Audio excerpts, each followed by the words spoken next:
Nau mai haere mai te whānau. Welcome to the first video in our series on our career hub with Ahu Jobs called Claudia Aho. I'm Claudia and I'm here to kōrero with you for the next 5-ish minutes about today's kaupapa, which is kia Kiri, Tuna, resilience.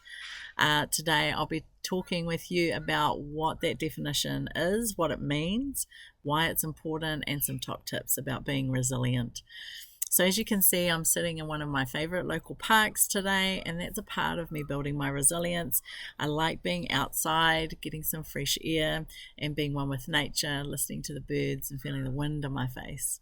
Another thing that comes to mind when I think about resilience is a whakatauki that we have. E hara taku toa I te toa takatihi, engari he toa takatini.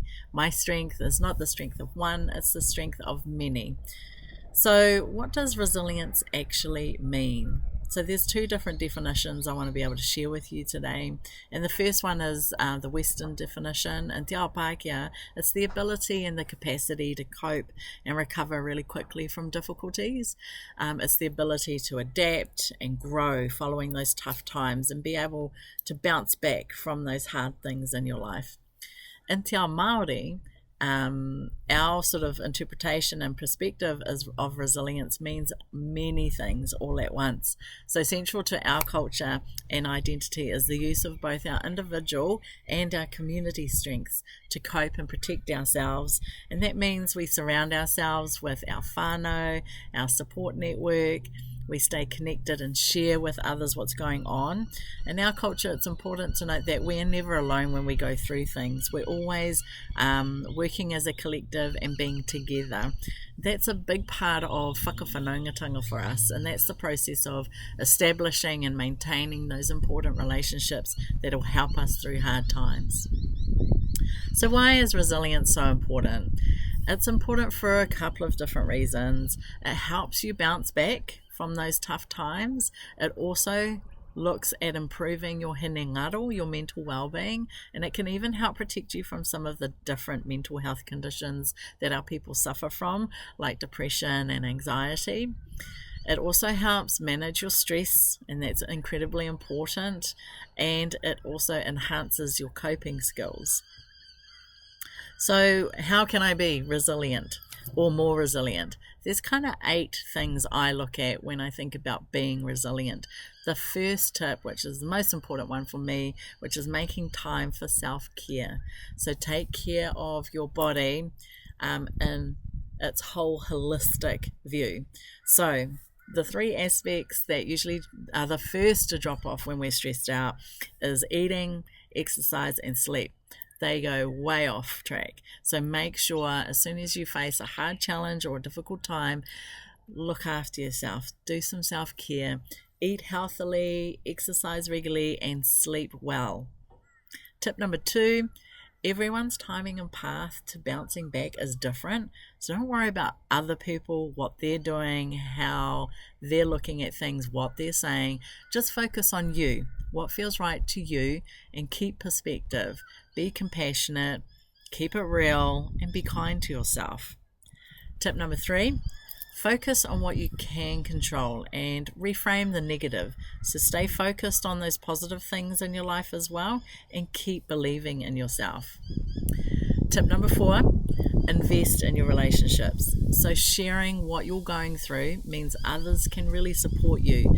You can also find some really good solutions with them, and that will also help develop your critical thinking skills, which means less stress. So talk to someone you trust to share what you're going through, to gain perspective, so you can work through that painful stuff and then start thinking about how you might want to respond in a really proactive way using the resources that you've got on hand. Tip number 5, use your uara and mātapono to guide you in this process. Really lean into them. These are your personal values and principles. This is your way of behaving, living, how you interact with others. Your values underpin what you do, how you do it, and why you do the things you do. So they guide your thinking and actions in respect to how we collaborate effectively with each other and how you can process difficult times. Tip number 6, set some goals. When things get overwhelming, take a step back and take a look at the things that you're facing. Bring in your network, your whānau, your support, and brainstorm some solutions. And then break it down into manageable steps. Small manageable steps is going to mean everything when things feel overwhelming. Tip number 7, take action. So waiting for things to happen or waiting for a problem to go away only prolongs it. It does not help at all. So start working on things straight away after processing your feelings first, and make sure you focus on the progress that you've made so far, and then plan your next steps. The last tip, number 8, is in Te Ao Māori we have a number of beautiful different health models that can really help you. You need to lean into them. Of course, the Whare Tapawha is the most popular and common from Sir Mason Jury. We've also got Te Wheke from Rose Pere. So make sure you go and look at those and really lean into them. I think in terms of next steps for you, if you want to look at resilience, just give yourself permission to feel whatever emotions and feelings you have in the moment. If you don't address those first, you can't really move on to next steps. So give yourself permission to do that first, and then reach out to your people, whether that's your whānau, your friends, trusted mentors, or a network. Just surround yourself with really good, resilient people. Next, brainstorm your challenges with others to find really good solutions, and then plan and take some action. And most importantly, look after yourself. So I hope that was helpful. Any feedback or pātai you have for us, get in touch with the team. Have a good rest of the week, and I'll see you in the next video. Ka kite aku nei.